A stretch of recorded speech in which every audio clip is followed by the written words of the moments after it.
Right, welcome once again to your program, our program, that is Yoruba Referendum right on here. Remember that the topic remains federalism, the journey so far, and we're talking about Nigeria.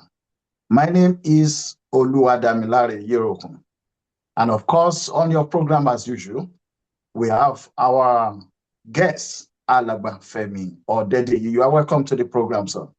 Okay, thank you for having me. And to follow your footsteps, my name is Alagba Oluwafemi Odedi.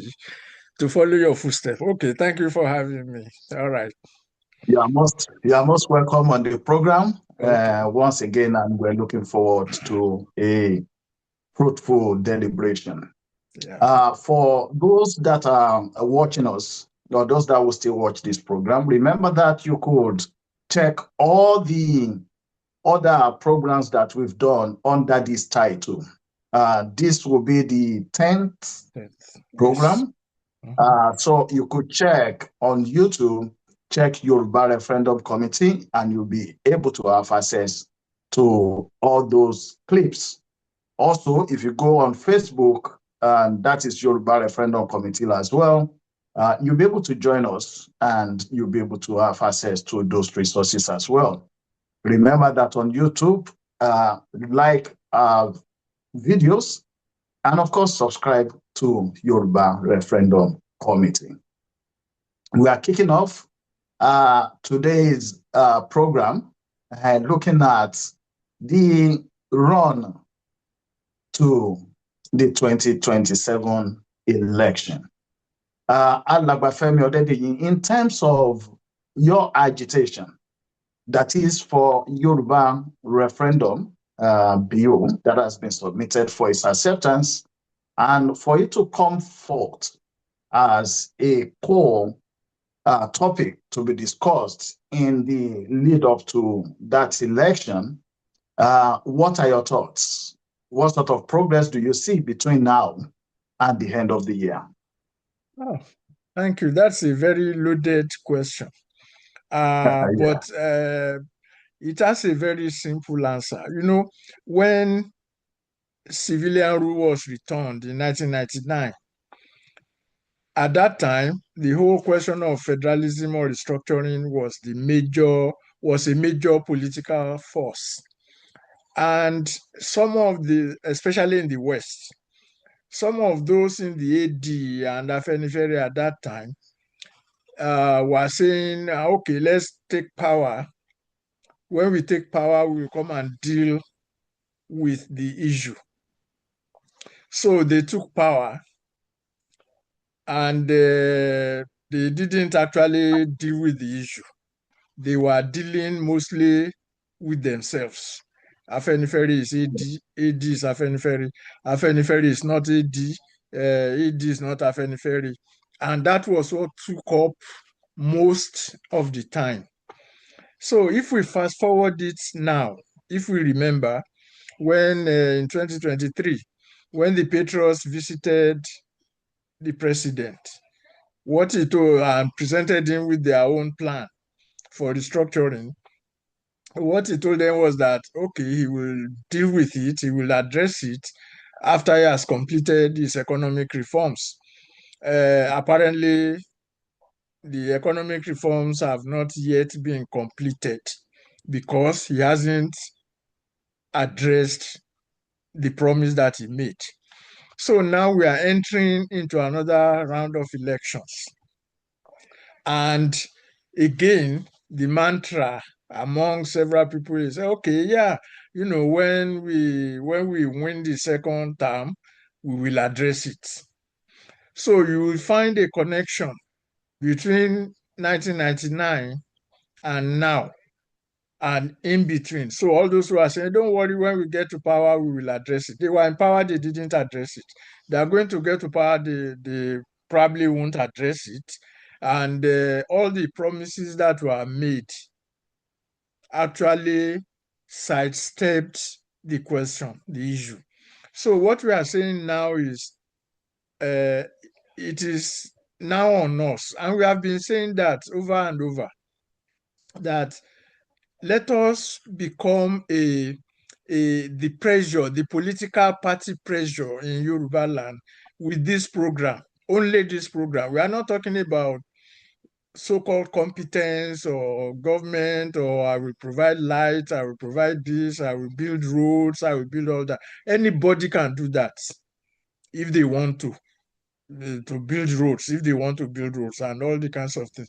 But the main question of our existence as human beings, what are we doing about it?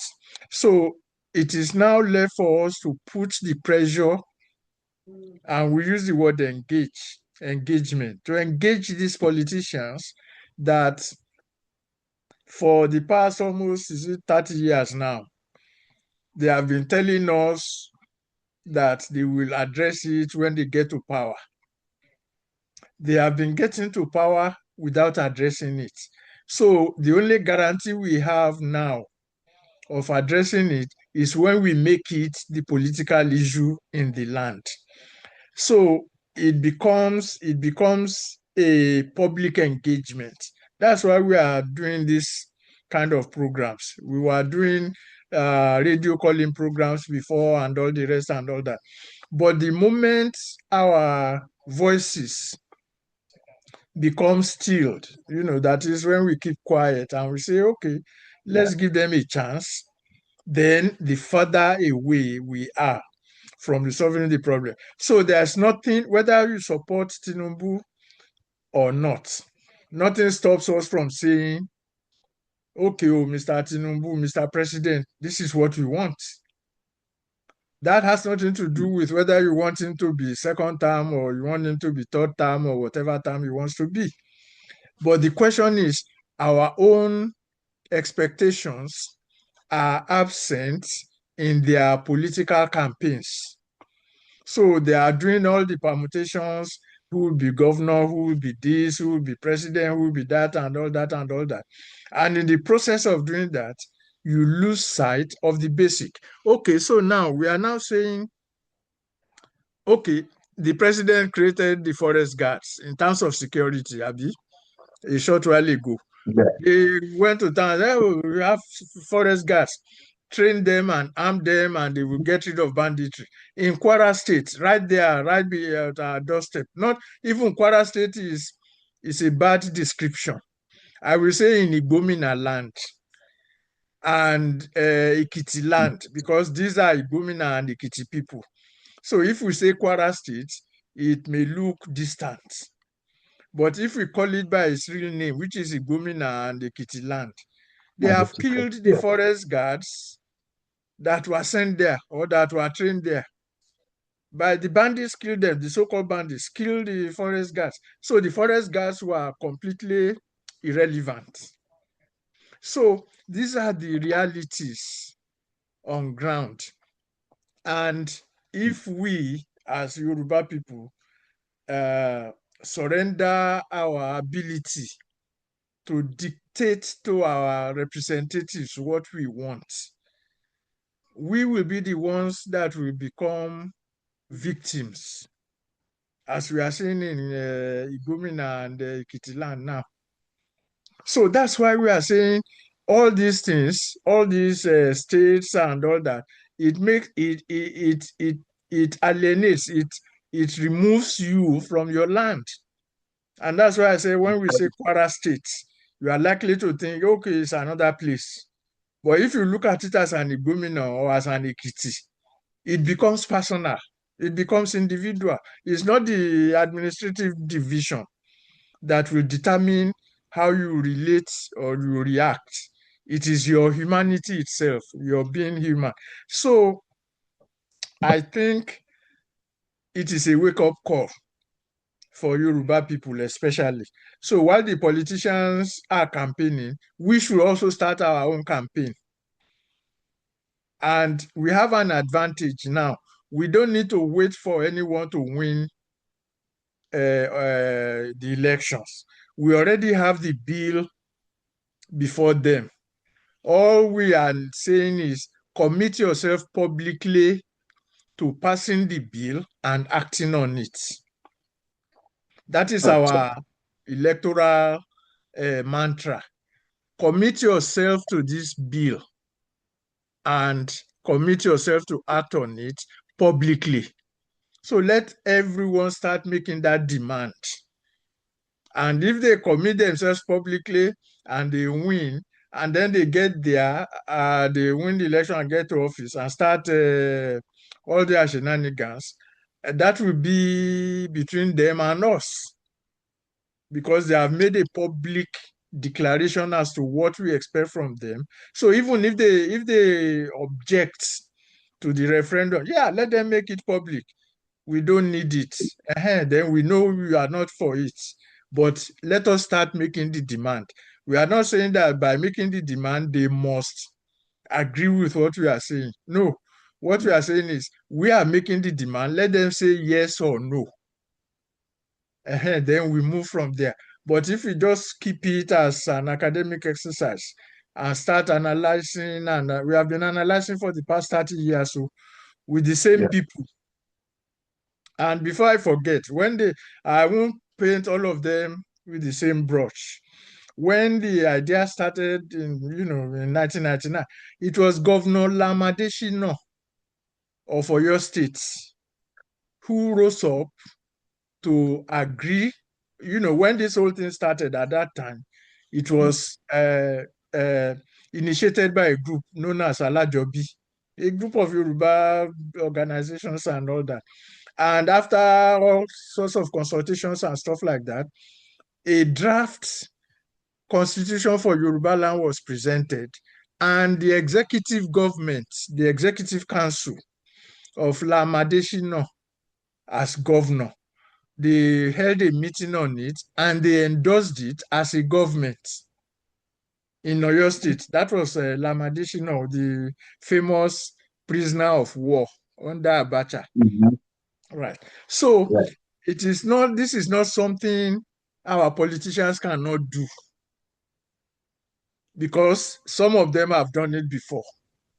And even when when it got to him also, he also provided his own support at that time with the Lagos State Television and all that, giving us all kinds of promotion and all the rest for it. So it's not something they cannot do. It is something that we need to now impress on them to do by not keeping quiet. Right. Yeah. Thank you very much for that, Alagba Femi Odedeyi. When you say that we need to make that demand on the political class, I believe that you're talking about the general populace. Yes. That is the electorate. Yes. In terms of advertising the idea or the progress of the Yoruba Referendum bill that is currently before the 6 Southwest Houses of Assembly, how far would you say that you have gone? Because before people can start making that demand, that means they must be in the known of what is on and where the work has got into. So would you consider that you've reached out enough, or is there much to be done, and in which the people themselves, by watching programs or reading some of the other resources that are connected to the bill, that they will be able to chip in their own support? Yes, of course, because we haven't succeeded in reaching our goal, so that means there's more work to be done. Nevertheless, we have done quite a lot. I won't want to, but there is a major lot to be done. The reason why I say that is this: we have this kind of programs on social media, even like I said earlier, on terrestrial radio in Ibadan. What's the name of the radio program now? I've forgotten. But we had about 2 quarters of call-in programs on the radio, and people did contribute. They call in, they make their views known and all that. We have also printed leaflets that we distributed in some states, where we explain some of these things. And of course, there's a continuous bulletin that we publish. I think the last count, we will have about 77 bulletins.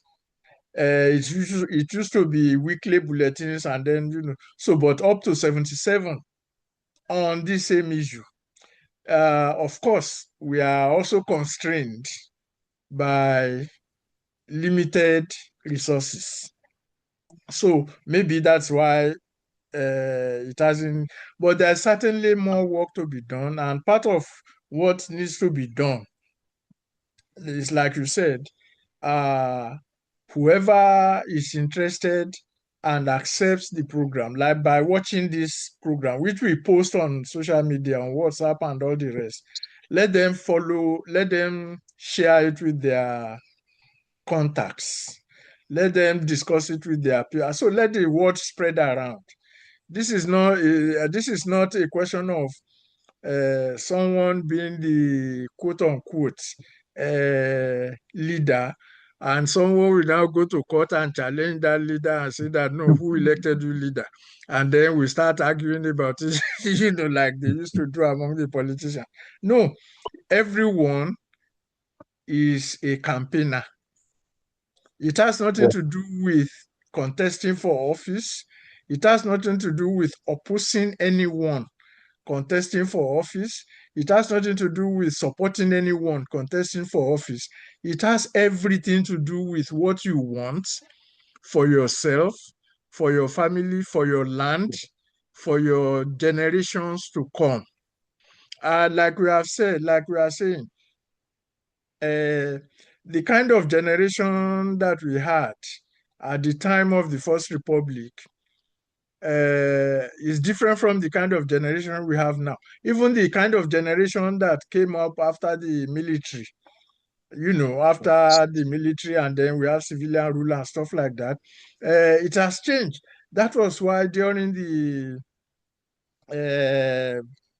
protests, the so-called NSAS protests, in that time, you will be disturbed that you find Yoruba people embracing such a so-called protest in the destruction of their own land. Why is that? Because of the lack of understanding, lack of consciousness about the realities, the geopolitical realities of Nigeria.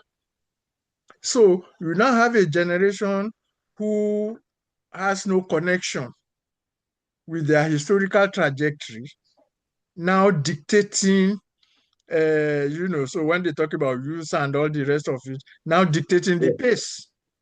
So that's why we are saying this is about you as an individual, you as a family man, you as part of a generation, you as part of a people that expects future generations to benefit from what you did. When the Awolowo people group started their own thing, whatever it is that they did that was beneficial, it was the generations that came after them that became its beneficiaries. So if they didn't take up the mantle at that time, we probably not be where we are today. So the mantle is for everyone to get. And while you are, people share all kinds of stuff on social media, reasonable and unreasonable stuff. So without being immodest, I think this is a more reasonable program to share than other stuff. I'm not condemning them, but this is a call to action on our part. Like we said earlier at the beginning now, when all these stories about Kwara State and all the rest of it and all the rest, when they start talking about banditry and terrorism and killing people and all that, and then they say, it's happening in the north, in the middle belt. Middle belt has no life as a word. Middle belt, it has no life. It's a geographical expression. It's a geography. So we look at it distantly. Oh, it's happening to them. They are putting them in IDP camps. They are doing this, they are doing that. Now, when it now comes down to us, and then we still keep saying it is Kwara State, and this thing is happening in Kwara State, when your people, like I said, the Yoruba people in Kwara State are Igbomina and Ekiti, which are no different from the Yoruba people in Osun State or in Ekiti State. So we need to get out of that mentality. And part of getting out of that mentality is to embrace this idea that we, the Yoruba people, we want to be able to govern ourselves the way we want. And the most peaceful way of doing that is through this referendum process that we are seeing. So it is our responsibility, each and every one of us, to advance, let me say, the cause as much as possible. Okay, thank you very much. And I'll speak to our viewers. You've had Alagbafemi or Dediyi. This is where you also can play your part.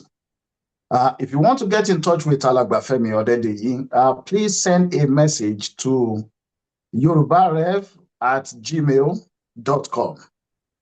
You can also contact him through the YouTube handle, Yoruba Referendum Committee, or through the Facebook handle as well, which is Yoruba Referendum Committee. There's a time that people will say, we don't know what to do. But just like Alagbafemi already has mentioned, from 1999, we've known what to do. It's Right. only that we've not taken steps to do it. Yeah. And from that time, there has been the issue and discussions around the topic of true federalism or regional governments or something like that. Everybody agrees that there has to be a sort of a structural rearrangement of Nigeria along the ethnic nationality lines. Currently, what is being used is just geographical location, like Middle Belt, South, South, Southwest. Whereas what we should be talking about should be the Yoruba, or the Efik, or the Igbo, or the, I think part of the people that are in Federal Capital Territory. Yeah. Mm-hmm.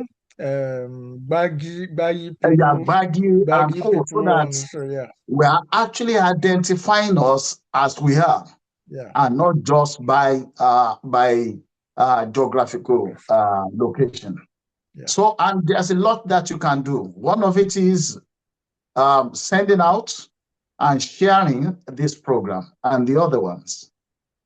The other thing you can do to support is for you to also speak to your political representatives or those that are coming around to demand for your votes.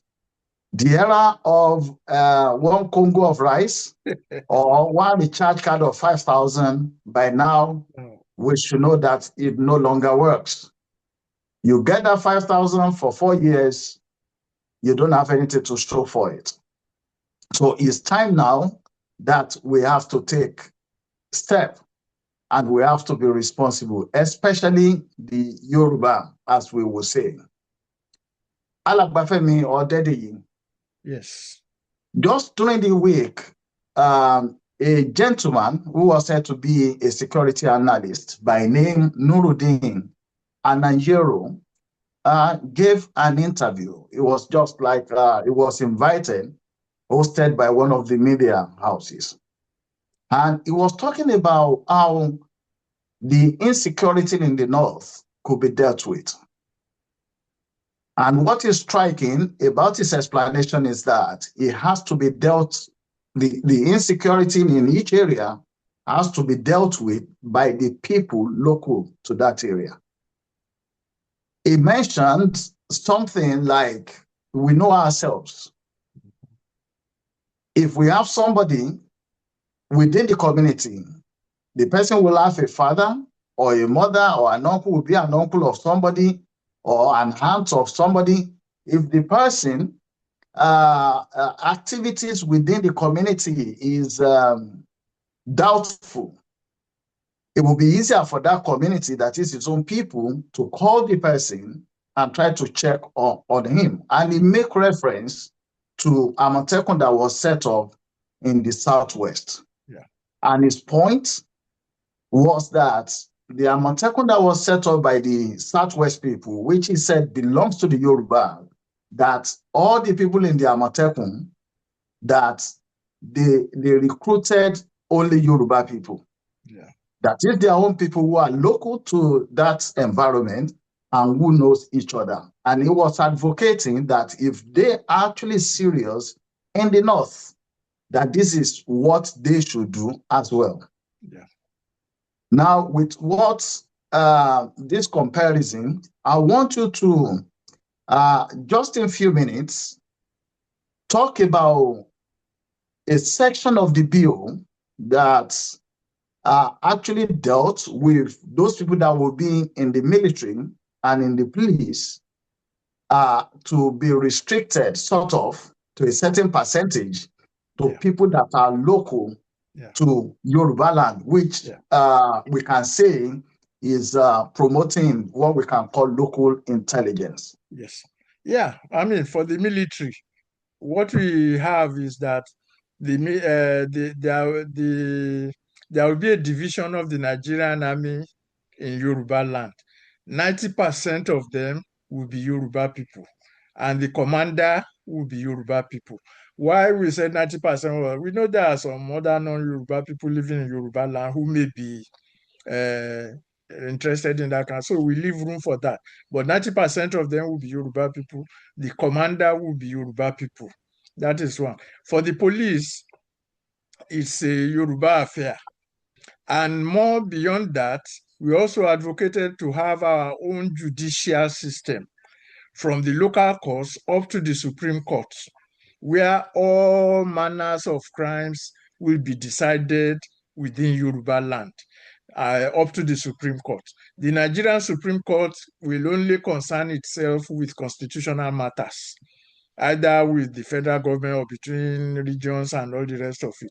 So all the magistrates, high courts, appeal courts, Supreme Court, everything will be a Yoruba affair. So like the analyst said, when every community has its own sense of social justice, so it will be difficult for a robber or a quote-unquote bandit to be arrested in a war, for example, and to be tried in Owo, and then somebody will say, oh, no, let's rehabilitate them, let's do this and do that. It is the Owo people that will tell that person. Even the judge will not be able to make that decision. Anyway, so that's the kind of things we are talking about. And why did we say 90% of the armed forces should be Yoruba people? You see, you can't have an army without expectations of an enemy. So the purpose of having an army is for self-defense, defense of your territory. To defend your territory, you need to have an expectation that someone is going to be your enemy, and you prepare your defense accordingly. So for Yoruba people, who are our enemies? Historically, we know about the Yoruba Fulani Wars. That is historically. In contemporary terms, we are living in a modern world where even in Nigeria, even look at what happened with the ECOWAS when President Tinubu was talking about democracy. We have people who are saying no, they are not talking about democracy when the coup in Nigeria and all the rest took place. That they are people, they have cousins and all the rest of that. So there is a different level of understanding of who the enemy is among the various peoples of Nigeria. So to have a Nigerian army means you have to find a way to aggregate those differences. And the only way to aggregate those differences without causing confusion is for everyone to be able to identify its expected external enemies and prepare accordingly. So that's why we need that we said the Yoruba division commanded by a Yoruba person. And so, like, even the experience we had during the Obasanjo military regime of the first time, when they wanted to take over University of Ife at that time, and they had Admiral Lakin Aduwo as the governor, and that one, being a Nomoluabi Yoruba, contacted all the Yoruba Obas, look, They wanted to take over University of Ife. That's Nigerian government, not even an external government. What do we do about it? And those people said, no, they won't allow it and all that and all that. Then they removed him as governor of the West because he opposed that. So so when we talk of restructuring and all the rest, and that's why I kept saying about the people, existential existence of the people, that is what it means. It's not a question of building roads or having electricity and all that. Yeah, all those things will come. But the question is, who are you as a person? And how do you recognize yourself in a world that everyone is trying to recognize itself? And we are not even moving in that direction. Man shall not live by bread alone. So if we want to live by bread alone, then roads and all that. But then you lose yourself. So the first thing is to protect. So on this, is again about on this insecurity thing that when it started as father had this and that and burning this and that herdsmen and this. For us in the Western region, we were operating ranches, cattle ranches, without cows going all over the place, eating up people's kidney. So for us, it's an economic issue. For some, it's a cultural issue. So let them deal with their culture and the security pertaining to their culture. If they are doing cattle rustling among themselves, they know how to deal with among themselves. There's no way you will be doing cattle rustling when you have cattle ranches. It's not possible. So there's a whole lot of things that go into this thing. So that's why we are saying it is our responsibility. It is our existential responsibility, and we need to take charge of it.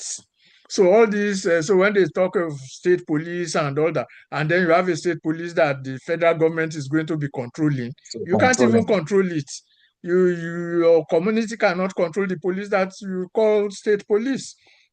So there's a whole lot of things that are going on that we should be alert to and we should stand up to. And standing up means challenging, engaging our politicians to get this referendum going, because that is the foundation for our new, for being born again. Let me put it that way, for a rebirth. Yes. Right. Thank you very much, Alagbafemi Odedeyi. I think also we need to speak to the political representatives as well.